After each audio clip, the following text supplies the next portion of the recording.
Deuxième partie de notre analyse du Capital de Karl Marx.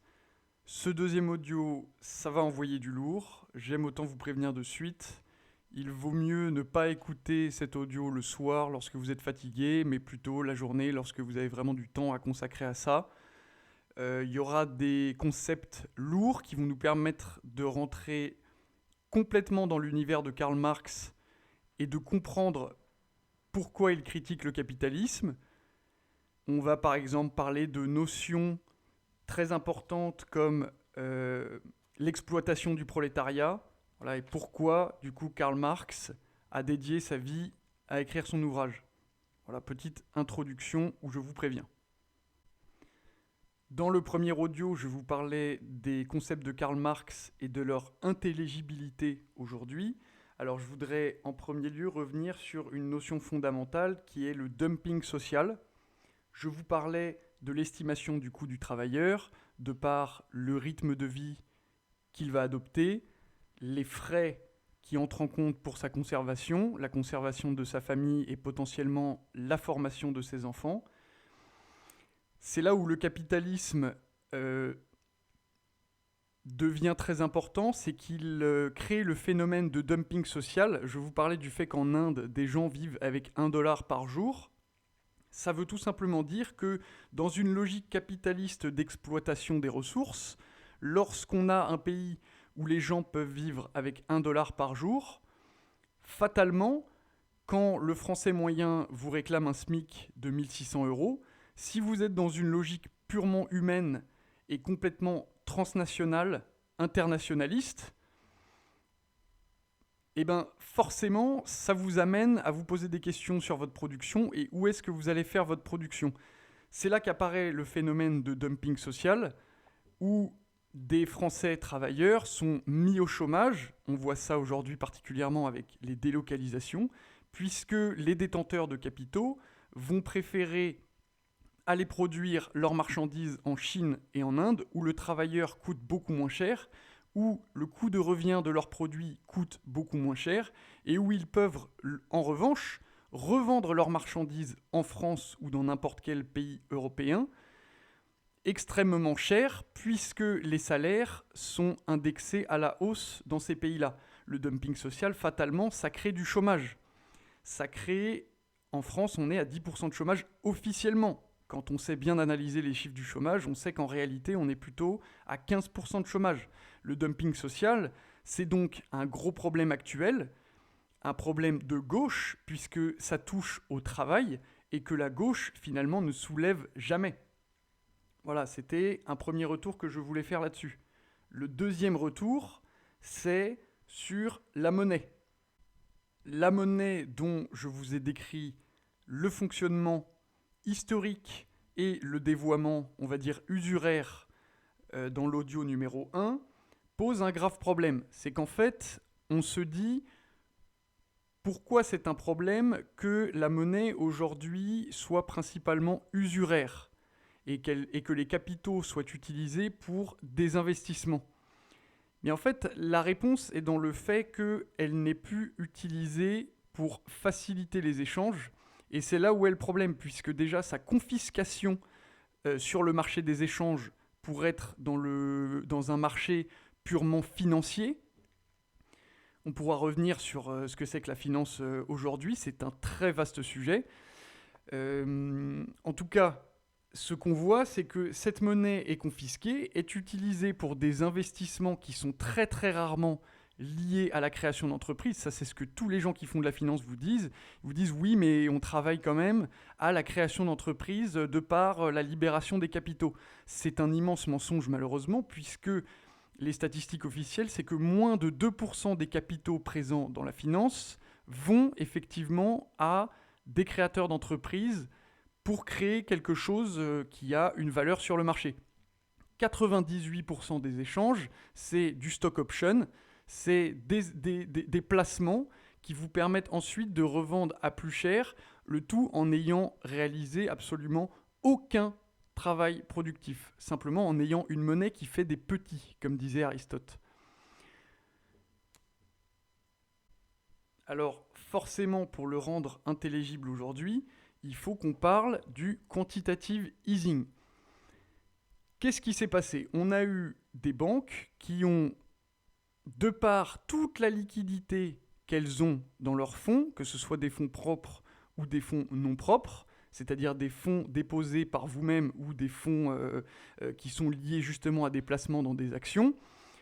On a eu une crise phénoménale en 2008, qui débute en réalité même en 2007, avec l'éclatement des bulles spéculatives, particulièrement la bulle spéculative de l'immobilier aux États-Unis. C'est-à-dire que quand vous avez un trop-plein d'argent, fatalement, il faut le placer. Sinon, c'est de l'argent qui dort. En économie, c'est une hérésie. Cet argent qui est trop plein, il est placé sur des marchés qui, avec toute cette quantité de liquidité qui rentre, font augmenter les prix.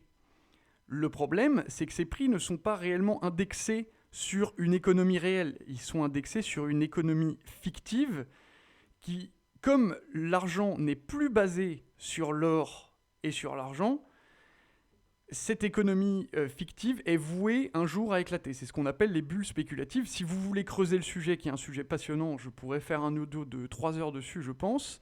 Il faut absolument regarder le film The Big Short. Ça, c'est un film exceptionnel qui vous raconte tout. Donc ça, voilà, cette crise de 2008, personne ne peut la nier. Tout le monde sait, tous ceux qui analysent le sujet savent que c'est à cause de l'éclatement de ces bulles spéculatives. Et par quoi nos autorités ont décidé de répondre? Pour régler cette crise, elles ont décidé de répondre par ce qu'on appelle le quantitative easing. Alors le quantitative easing, c'est un mot barbare pour qu'on ne comprenne pas ce qui est réellement en train de se mettre en place. En fait, c'est remplacer la bulle explosée par une autre bulle 10 fois plus grosse. C'est-à-dire que l'idée, c'est d'imprimer encore plus de billets. C'est ce que fait la BCE, par exemple, et qu'elle prête à des banques privées à des taux négatifs, c'est-à-dire que vous empruntez 100 euros, vous devez en rendre 95. Donc c'est vraiment pour faciliter la marche de l'argent dans les investissements. Et avec ce renflouement de liquidité dans le marché des actions, les bulles se sont recréées et on a pu atténuer de cette manière la crise économique. Et c'est pour ça qu'on en est sorti en réalité sans la sentir, particulièrement en France. En fait, la crise, on en parle beaucoup, mais où sont les effets? Ils ont été complètement gommés. Le problème, c'est que dans l'histoire de la monnaie, ça, il y a un bouquin extraordinaire que je vous conseille, c'est le bouquin qui s'appelle 666 de Pierre Jovanovic. Un petit peu difficile à trouver, mais c'est un bouquin excellent pour vous expliquer tout le fonctionnement monétaire. Le problème de tout ça, c'est que en ayant créé des bulles encore plus grosses, forcément, elles vont éclater et 10 fois plus fort un autre jour. Ce qui se passe, c'est qu'on a une monnaie qui est totalement désindexée de l'or, alors que dans l'histoire de l'humanité, la monnaie a toujours été indexée à l'or et à l'argent. C'est ce qui lui permettait d'avoir une base saine et solide, qui créait la confiance entre les acteurs économiques. Quand vous me donnez un billet de 100 euros, j'ai confiance dans la valeur de ce billet de 100 euros. Et c'est ça qui fait tenir le système. Mais quand vous déconnectez la monnaie des métaux précieux que sont l'or et l'argent, nous avons déjà vu pourquoi ce sont eux qui ont été choisis, eh bien, au bout d'un moment, la confiance peut s'effriter. Et les exemples dans l'histoire sont peu reluisants. On peut s'intéresser particulièrement à la crise des assignats en France, qui suit la Révolution française. L'État, de par le fait révolutionnaire, n'a plus de monnaie solide et crée une monnaie qui s'appelle les assignats, qu'elle indexe sur tout le bâti historique français, sur tous les bâtiments. Donc, l'État va considérer qu'il y en a, je dis n'importe quoi, pour 700 millions, ou 700 milliards plutôt, d'euros. Je transpose ça à l'époque, c'est post-révolution, donc il n'y a pas d'euros, que tout le bâti vaut 700 milliards d'euros. Donc on imprime 700 milliards d'euros de billets. En fait, on remplace l'or et l'argent par le bâti, par quelque chose qui dure et qui a une valeur en soi. Sauf que, très vite, toute cette monnaie est absorbée et elle n'est pas suffisamment importante pour supporter l'économie nationale. Alors qu'est-ce qui se passe? L'État se met à imprimer plus d'assignats, à faire circuler plus de monnaie. Le problème, c'est que ça tient 10 ans, ça tient 20 ans. Aujourd'hui, peut-être que ça pourrait tenir 100 ans. Mais ça finit toujours, et il n'y a pas que les assignats comme exemple dans l'histoire, il y en a bien d'autres, ça finit toujours comme les assignats, c'est-à-dire qu'au bout d'un moment, les gens comprennent que cette monnaie ne vaut absolument rien, pas un copec, et s'ensuit une crise économique gravissime, c'est-à-dire que au 19e siècle à Paris, les boulangers refusent de vendre leur pain aux clients, et ça finit par des meurtres. On tue les boulangers pour avoir du pain, voilà. Donc c'est pas un système particulièrement reluisant. Le capitalisme d'aujourd'hui, dans sa dégénérescence, suit cette voie. Et c'est pour ça que Karl Marx est un critique. D'ailleurs, il parle, je crois, lui-même des assignats dans le Capital. Je me souviens plus précisément, mais je ne serais pas étonné. Et ça nous donne une idée du monde dans lequel on vit. Je vous posais la question la dernière fois de qu'est-ce qu'un monde qui est régi par l'économie ?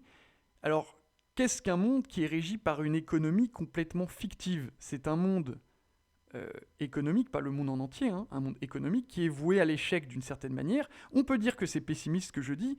Moi, je ne pense pas que ce soit pessimiste, puisque justement, c'est essayer de comprendre le présent, de l'intelligibiliser pour l'avenir, et ainsi, nous, comme je disais, le but, c'est d'élever le niveau de conscience, de savoir qu'on est dans un système qui est en train de pourrir de l'intérieur, et il faut qu'on s'y prépare. Donc ce n'est pas pessimiste, au contraire, c'est 100% optimiste, puisque l'idée, c'est de se préparer. Il y a plein de manières de s'y préparer, mais c'est quelque chose auquel je vous invite à réfléchir. C'est important. Alors maintenant, on va définir une dichotomie qui nous permet de mieux comprendre tout le système conceptuel de Karl Marx par rapport au capitalisme. Nous sommes donc toujours au 19e siècle, dans un capitalisme principalement industriel, et Karl Marx fait la différence entre deux types de valeurs. Sa dichotomie, c'est la valeur constante et la valeur subjective. C'est-à-dire que quand on est dans une entreprise, la valeur constante de la création de marchandises, c'est tout ce qui va être machine, tout ce qui va être ordinateur aujourd'hui. À l'époque, c'est tout ce qui était machine et qui dure dans le temps et donne une valeur constante au produit. On en reparlera. Et il y a ensuite la valeur subjective. La valeur subjective, c'est la valeur qu'ajoute le travailleur à la marchandise. C'est-à-dire que quand vous passez 1 heure de votre temps à créer une marchandise, vous avez ajouté une valeur subjective à cette dernière. Il y a ensuite une notion très intéressante par rapport au travail.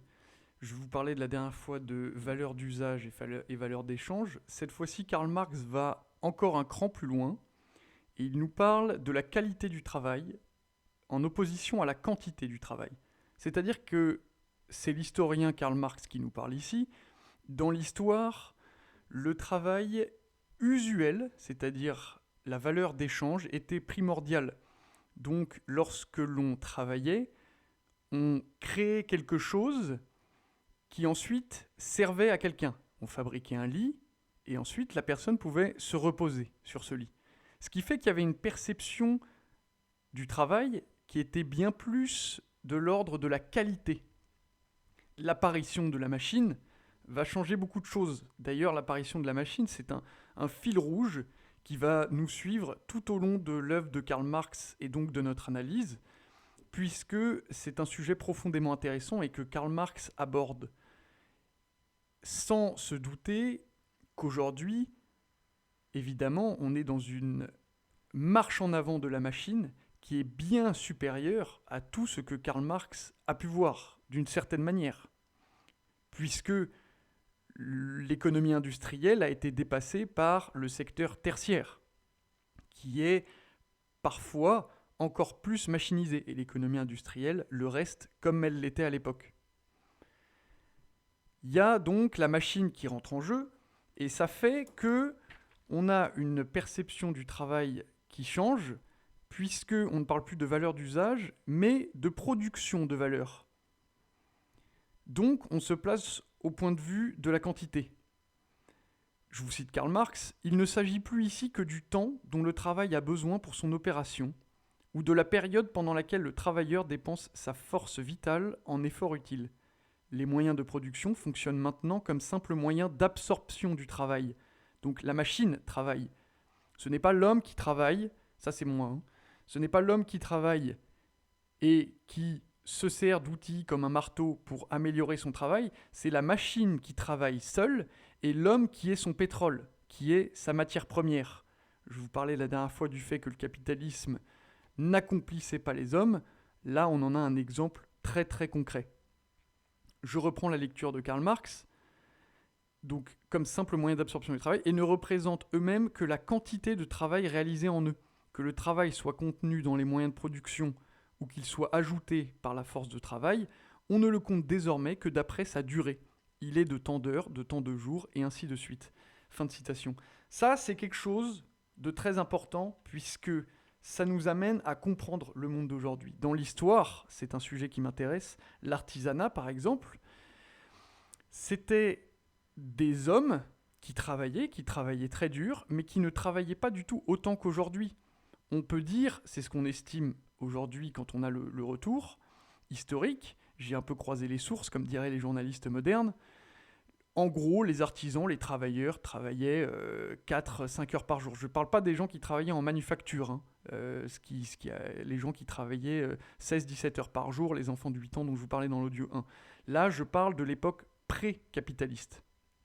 Donc, pré-existence de la machine. Les hommes travaillaient 4-5 heures par jour, ils gagnaient leur croûte, c'était des travaux durs et pénibles, mais à la fin, ils avaient également le temps de se consacrer à d'autres choses, peut-être la culture d'un lopin de terre, profiter de leur famille, éduquer leurs enfants, discuter avec leurs amis. Voilà, il y avait tout un tas de choses, c'était finalement la vie normale. Aujourd'hui, on est quand même dans un monde hautement hiérarchisé au niveau du travail, et il y a eu l'apparition avec le capitalisme des horaires de travail. C'est-à-dire que vous n'êtes plus un travailleur indépendant, quelqu'un d'indépendant comme j'ai pu le décrire au niveau des républiques grecques. Vous êtes quelqu'un qui signe un contrat et vous travaillez de 8h à 18h. Même si vous n'avez pas de travail, vous restez bêtement devant votre ordinateur à attendre que l'horloge tourne. Et ça, je crois qu'il n'y a pas de sentiment plus terrible.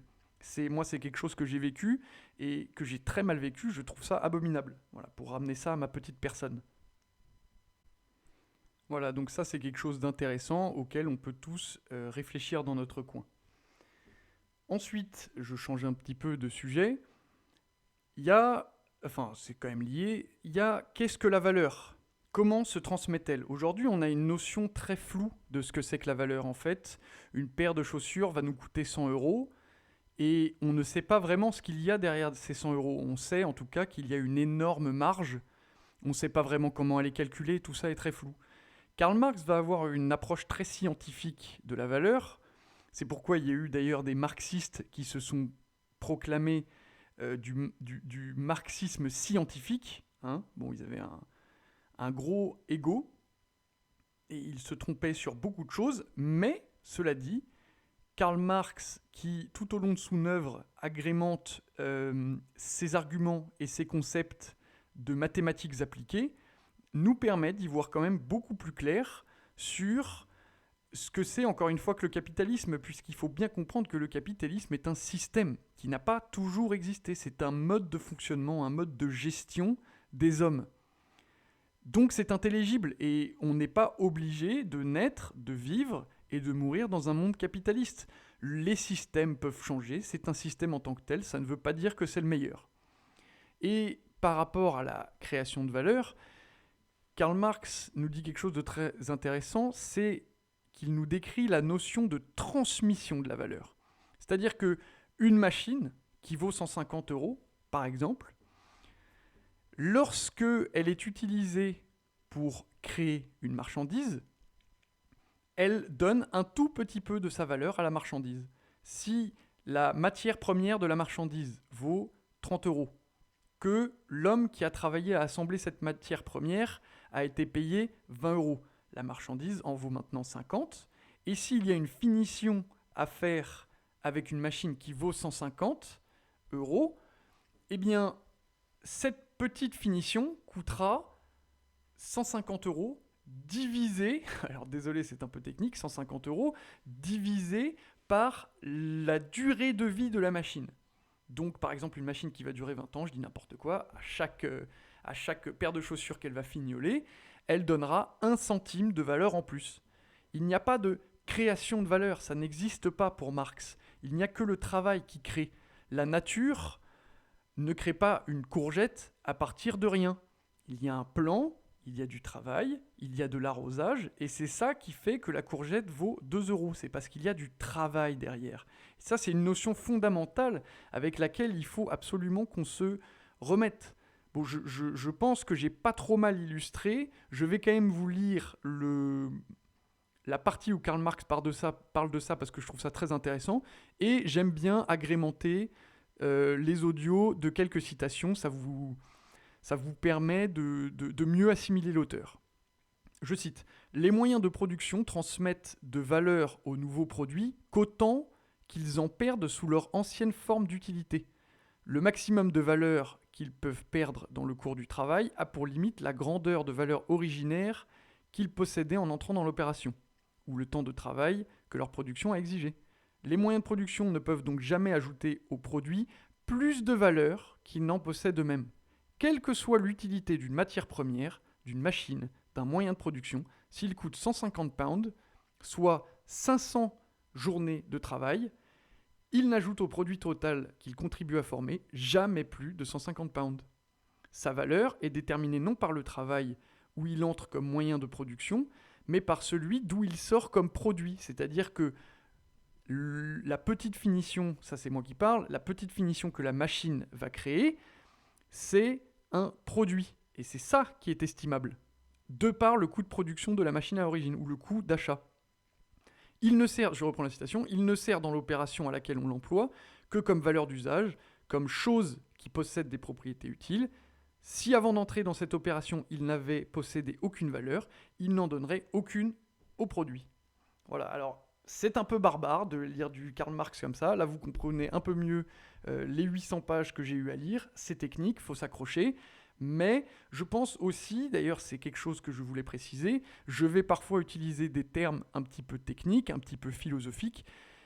Si vous m'écoutez, c'est que vous avez envie de rendre le réel intelligible, pour dire ça pour la 3e fois, c'est que vous avez envie de comprendre le monde qui nous entoure. Et pour comprendre le monde qui nous entoure, les concepts sont fondamentaux. On est obligé de lire des auteurs qui ont pensé le monde et qui l'ont d'une certaine manière compris. Il n'y a que comme ça qu'on peut progresser. Personne n'a la science infuse. Il faut lire, il faut se cultiver, il faut écouter. Et je pense que c'est important de dire des mots techniques qui vont être des mots conceptuels, du vocabulaire philosophique. Et il faut, de votre côté, faire ce que moi j'ai fait, c'est vraiment aller chercher les définitions de ces mots, essayer de se les approprier, et c'est comme ça qu'on en sort plus intelligent, plus conscient, et plus à même de réfléchir sur le réel et de le comprendre. Alors, on en arrive là au dernier point de cet audio qui est très important, ça va être la notion de création de plus-value, et donc, à la fin, la conscience de la notion d'exploitation du prolétariat. Qu'est-ce que la plus-value selon Marx ? On a vu que la valeur, selon lui, doit être régie par des valeurs mathématiques. Un homme, un travailleur, coûte ce que ses moyens de subsistance coûtent. Donc, un travailleur, par exemple, qui va être à l'usine, va travailler 5 heures dans la journée pour se payer. C'est-à-dire qu'il va créer une valeur dans ces 5 heures de travail qui vont permettre à son employeur, au détenteur de capital, de rembourser le travailleur de son travail. Lui payer, en réalité, ce qu'il a travaillé. Qu'est-ce que la plus-value ? La plus-value, c'est pas un cheveu au milieu de la soupe qui arrive, c'est pas quelque chose de complètement abstrait comme ça qui arrive, on sait pas trop comment, il faut le comprendre, il faut le comprendre. Et la plus-value, c'est ce que nous explique Marx, c'est le fait que, en réalité, le travailleur qui travaille 5 heures pour permettre à son patron de le payer, eh bien, il va en réalité travailler 10 heures. Les 5 premières heures seront dédiées à son salaire. les 5 heures suivantes seront de la plus-value. C'est-à-dire que pour Marx, c'est du travail gratuit, du travail offert. C'est exactement ce que c'est. Alors, dit comme ça, on peut très bien se dire, bah oui, c'est comme ça que le monde fonctionne, voilà, c'est évident, il faut que le patron qui a pris des risques, ce qui s'entend tout à fait, hein, qui a pris des risques en créant son entreprise, il faut bien que lui-même se paye, fasse tourner ses machines, sa main-d'œuvre, etc. Mais c'est là où justement intervient le recul qu'on peut avoir par rapport au système capitaliste et à l'accomplissement de l'homme en tant que tel, d'un point de vue philosophique, spirituel éventuellement, mais surtout philosophique et ontologique. Ça pareil, c'est des termes qu'il faut aller regarder sur votre moteur de recherche si vous ne les connaissez pas, parce que c'est très important. Donc voilà, de ce point de vue philosophique, on voit bien que le capitalisme n'accomplit pas l'homme. En fait, la seule personne qui est accomplie par le capitalisme, c'est le bourgeois. C'est le détenteur de capital. C'est celui qui fait travailler les autres avec des travaux très éreintants physiquement, et qui, lui, peut certes travailler au sein de son entreprise, gérer ses clients, ses fournisseurs, etc. Mais c'est un travail relativement agréable par rapport à celui de travailleur, mais qui s'estime étant plus intelligent et mieux né, d'une certaine manière, qui s'estime être dans une place normale. Eh ben, c'est pas si évident que ça. On peut y réfléchir. Voilà, on a le droit d'y réfléchir. C'est la seule chose que je revendique en faisant l'analyse de Karl Marx, et Karl Marx, finalement, c'est un peu la seule chose qu'il revendique à ce moment donné, hein, enfin voilà. Et ça nous permet de prendre une distance sur le système capitaliste, encore une fois, et savoir ce que ça nous dit de l'homme, ce que ça nous dit de l'accomplissement de l'homme. Est-ce qu'on se sent dans une plénitude lorsque on est à l'usine à fabriquer des doudous 16 heures par semaine à l'époque, bon, bien que c'était pas des doudous, mais voilà. 16 heures par semaine, qu'est-ce que je raconte ? 16 heures par jour. Voilà, ça nous pose des questions énormes. C'est le travailleur, l'homme, pré-capitaliste, vit sur Terre, il fait des choses, le système capitaliste émerge, il se met à travailler, il travaille pour lui-même, mais il travaille également, gratuitement, pour un tiers. Est-ce que c'est le type de société dans lequel on veut vivre ? Est-ce que c'est le type de société dans lequel on s'accomplit ? C'est ça les grandes questions auxquelles il faut répondre, et auxquelles nous allons tenter encore une fois de répondre sur cette chaîne. Je vous laisse là-dessus. Je pense que c'était un audio bien carabiné. On a eu un rythme de stakhanoviste. J'adore ça.